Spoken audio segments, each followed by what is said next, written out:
Picture this, it's evening, you're driving home from work, and the gas station sign flashes, "Price up again." You switch on the radio.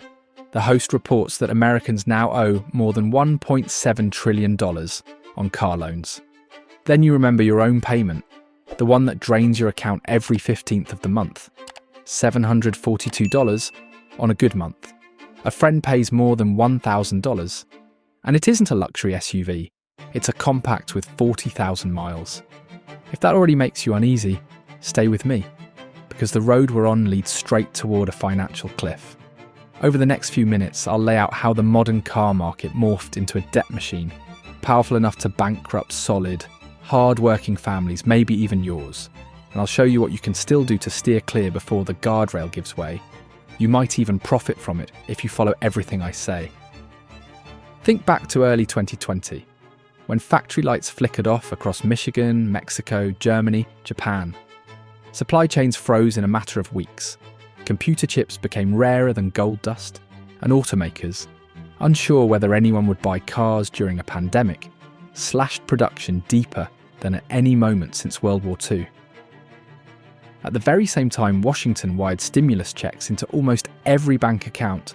Lenders loosened credit standards, and suddenly millions of people who had been riding the bus one week were waiving pre-approvals for $20,000 vehicles the next. It was the perfect storm. Unprecedented cash in consumer pockets colliding with an unprecedented shortage of new cars. Dealers that once sweet-talked you with free floor mats instead slapped five-figure markups on everyday models. The absurdity became normal, so fast that shoppers stopped asking whether a 40% premium made sense. They worried someone else would grab the keys first. I still remember a young nurse from the Bronx who messaged our channel. She'd saved for years to replace her 2008 Civic and had finally located a new Toyota RAV4. The sticker read $34,000, yet the dealer demanded $46,000. Every fibre of her budget screamed, "Walk away." But subway service was limited, rideshares were scarce, and her hospital shifts started before dawn. She signed a 70-month loan at 6%, believing prices would only climb higher.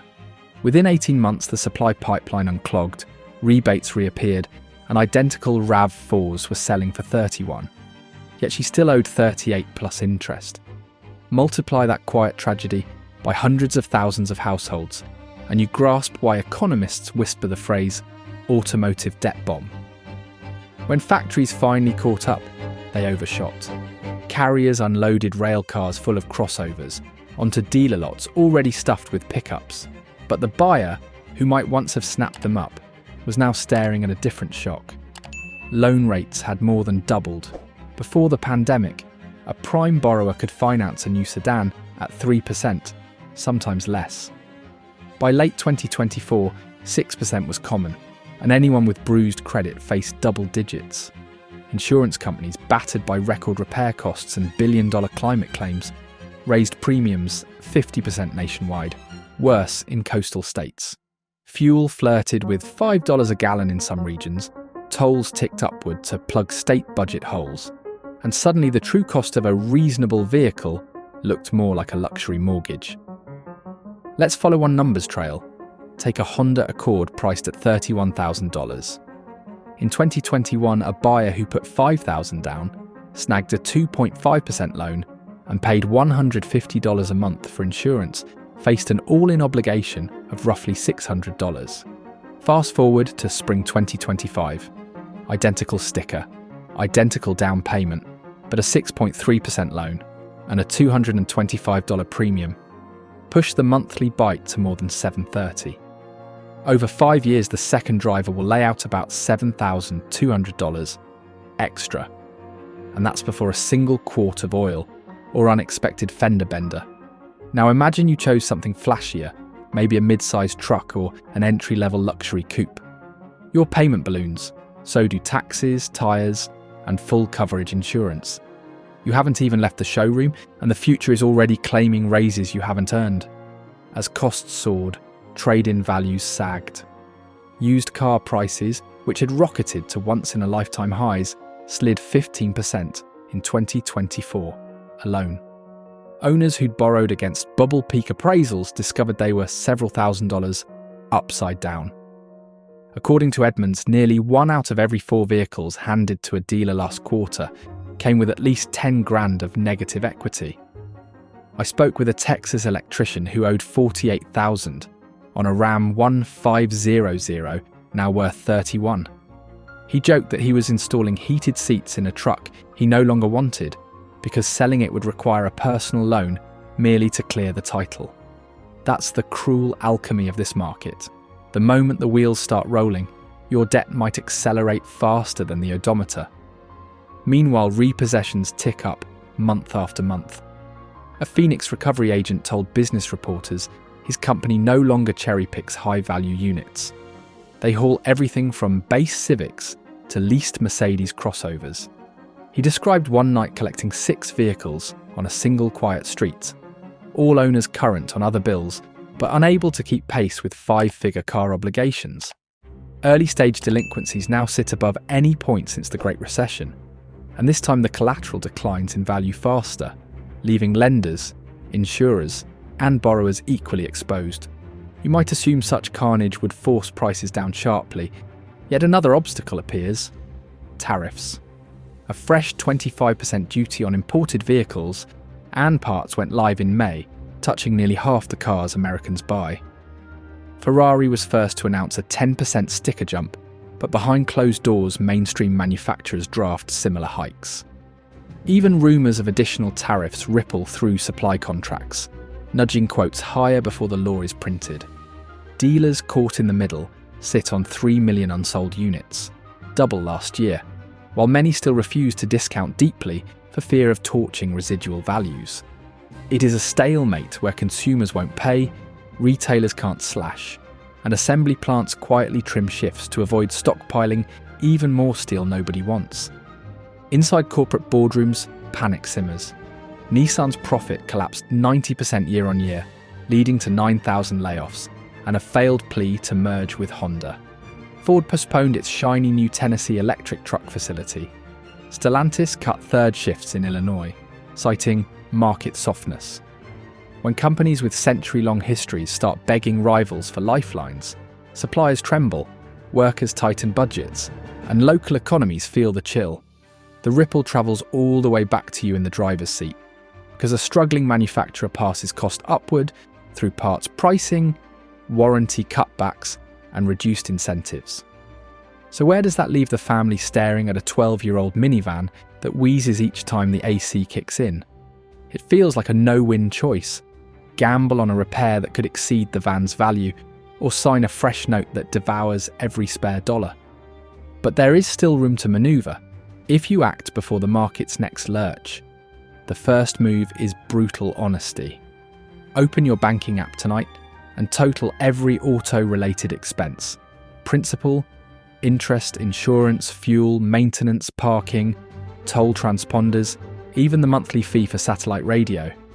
If that sum eclipses 15% of your take-home pay, the car is dictating your life, not serving it. Awareness alone won't fix the math, but it will shake you out of the dream that everyone pays this much. Next, confront interest. If you carry savings languishing at 1 or 2%, compare that yield with a 7% loan cost. Liquidating even a chunk to reduce principal is the same as earning a guaranteed 5+% return, risk-free. Call your lender, insist extra payments hit principal, not future interest. Even a $1,000 lump sum can hack several months off the tail of a 72-month schedule. While you're dialing, collect fresh insurance quotes. Companies rejigger risk algorithms constantly. A 10-minute search can shave $40 from a monthly bill. Raise deductibles if you maintain an emergency fund. Drop collision on anything older than its average repair cost, and ask about mileage or telematics discounts. If you're lucky enough to be car shopping from a position of strength, stable job, decent credit, no urgent breakdown, leverage the dealer's anxiety, not your own. Secure a pre-approval at a credit union before you browse. Walk into showrooms at the very end of the month when quotas bite. Let sales managers know you're comparing multiple brands. and will sign only for an out-the-door figure that preserves your 15% rule. Then, most crucial, be ready to walk. The united power of 3 million sitting vehicles is on your side. Every day a car ages on asphalt costs the dealer interest. Your patience compounds while theirs erodes. What if you're already deep underwater? There are still exits, though none feel glamorous. You can refinance to a shorter term, accepting a higher payment now for a faster payoff later. You can moonlight. Rideshare driving a couple evenings a week can cover the insurance spike or chip away at your balance. You can liquidate dormant assets, that jet ski collecting dust, the gaming PC you rarely boot, even the exercise bike doubling as a clothes rack. Small injections against principal prevent compound interest from weaponizing against you. And don't underestimate professional help. Non-profit credit counseling agencies negotiate reduced rates or extended terms that lenders refuse to offer individuals. All these steps require discipline, yet compare them to the alternative: a repossession blighting your credit for 7 years, garnished wages, attorney fees, emotional toll. I once interviewed a couple who lost their crossover 3 days before Christmas. They spent the holiday calculating how to get the kids to school on 2 borrowed bicycles. They have since righted the ship, downsized apartments, shared commuting, cooked at home, but they'd trade any sacrifice to erase the scars of that December knock on the door.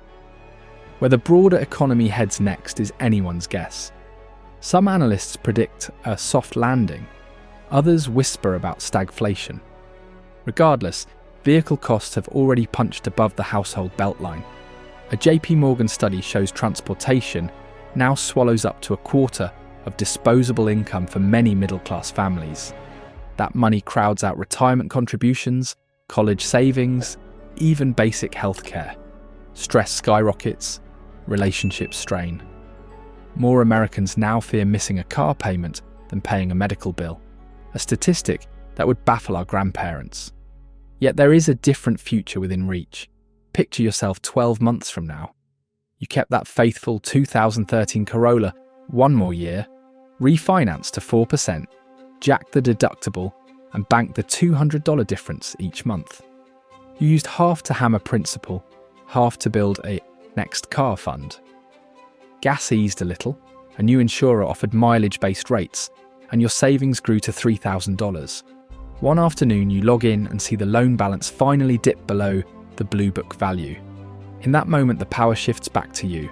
Sell, trade, or keep driving. You decide, not the lender. The first mile on that path begins tonight. Pull your statement, shop one insurance quote, schedule that overdue oil change to keep your current ride alive. Text a colleague about carpooling twice a week. Tiny actions like pennies compound, only this time in your favour. The car market will convulse again. Tariffs may rise, incentives may vanish, or a sudden clearance sale could reward those with cash in hand. When that day comes, you'll be watching from the driver's seat of a vehicle that no longer owns you. So friend to friend, don't let 4 tyres and a steering wheel shackle your dreams. Driving should move you forward, never backward. Start now. Tune the budget, crush the interest, squeeze the insurer, stretch the life of what you have, and greet 2030 behind the wheel of a car that's paid for, affordable, and truly yours. Do you think I deserved your click on the subscribe button? Let me know your opinion in the comments, and if you liked the video, like it, and I'll see you soon.